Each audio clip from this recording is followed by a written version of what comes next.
নমস্কার বন্ধুরা, আবার একটা নতুন ভিডিও নিয়ে চলে এলাম। আপনারা দেখতে পাচ্ছেন এখানে কিছু জার্মান স্পিচের বেবি আছে। এই সব বেবিগুলি সেল হবে। খুব সুন্দর কোয়ালিটির বেবি আছে।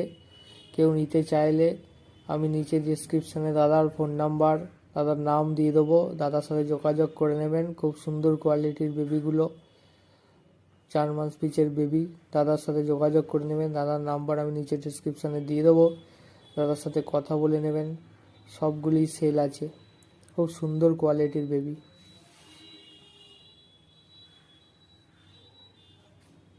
কেউ নিতে চাইলে দাদার সাথে অবশ্যই যোগাযোগ করে নেবেন।